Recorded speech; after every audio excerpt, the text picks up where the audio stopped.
আমার বিয়ের কথা জানতেন না? উনি আসলে এটা বাদে সব জানতেন আপনার সব থেকে। আমার কাছে মনে হয় আপনার উপস্থাপক হিসেবে হাসেন। আমার বিশ্বাস, কারণ আমি লং টার্ম ইন্ডাস্ট্রি তো, সো লাইক আপনারা যে সিটে বসে আছেন এটা তো ইন্ডাস্ট্রির একটা পার্ট, তাই না? হয়তো বা সিনেমা না। আমার মনে হয় আপনাদের হাসি আসে, এখন কিছু করার নেই, হজম করতে হয় যে যেহেতু গেস্ট। তো 2008-এ সাকিব অসুস্থ অব্দি জেনেছে, আর তার ঘরের বউ জানেন না। যাক, বিষয়টা খুব ইন্টারেস্টিং লাগলো, যদিও আমি এইসব আবুল তাবুল আমি পোস্ট দেখি না তো, কারণ এগুলো দেখার টাইমটাই আমার নাই বেসিক্যালি, কারণ আমি অনেক বিজি মানুষ, বিজনেস, বাচ্চা এবং প্রফেশন সবকিছু মিলিয়ে। আর সব থেকে ইম্পর্টেন্ট হচ্ছে আমার দেখার কেন টাইম নাই, কারণ আমি কারো ক্ষতি করার কারণ হয়ে দাঁড়ায় না, বিধায় আমারও টাইমটা নাই। আসলে টোটালি মিলে একটা কথা বলি, পার্মানেন্টলি আপনারা কোনো প্রোগ্রামে তাকে নিয়ে প্লিজ ডাক্তার দেখান, আমার অনুরোধ। অ্যাকচুয়ালি তাকে ডাক্তার দেখান। সে 8 সালের কথা বলতেছে আর আমার বিয়ের কথা তো জানতো না। ও মাই গড, আসলে না এটা একটা মানে মানসিক। এই ভিডিওটা একমাত্র পরকীয়া রানীর ভক্তদের জন্য, যারা বলে যে বুবলি ম্যাডাম নাকি সব কিছু না জেনেই এসেছে।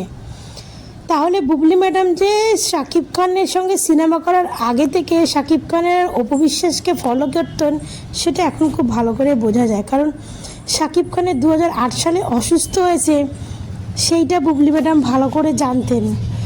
কিন্তু বুবলি ম্যাডাম এটা জানতেন না যে শাকিব খান আর অপবিশ্বাসের বিয়ে হয়েছে, এটা জানতেন না।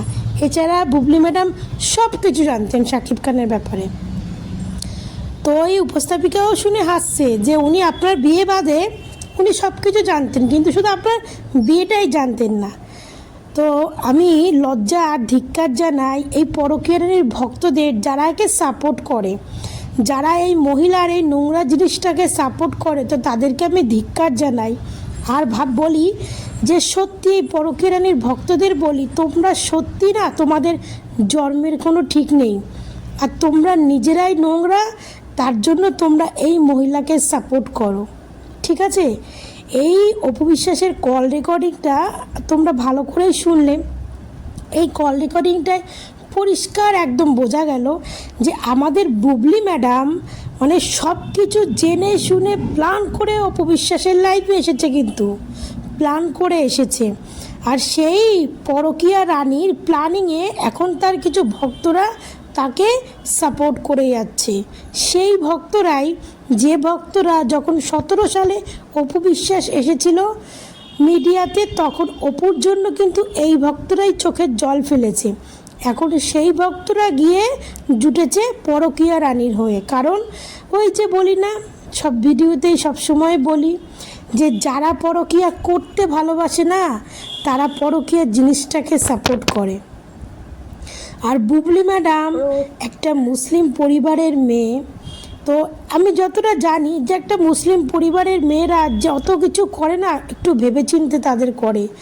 আজকে যতটা আমি জানি বা যতটা আমি অনেক হুজুরদের ভিডিও দেখি, সেই ভিডিও দেখেও আমি অনেক শুনেছি যে একটা মহিলার সংসার ভাঙা মানে একটা মসজিদ ভাঙার সমান। একটা সংসার ভাঙা মানে একটা মসজিদ ভাঙার সমান। একটা মুসলিমদের কথাই বলছি, কারণ বুবলি মুসলিম, তাই তো সেইখানে বুবলি একটা মুসলিম ঘরের মেয়ে হয়ে কি করে একটা মেয়ের সংসার ভাঙলো। আজকে সেই পরকীয়া রানী খুল্লা কি সুন্দর এন্তার, সে বিয়ে না করে সে কি সুন্দর সাকিবের বাচ্চার মা হয়ে খুল্লা একদম বাংলাদেশ ঢালিউডে ঘুরে বেড়াচ্ছে। খুল্লা একে কেউ কিছু বলছে না।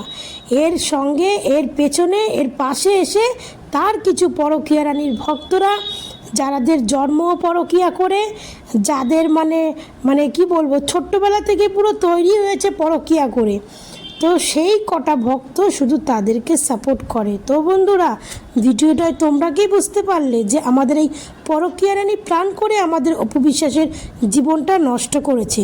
তো যেমন কর্ম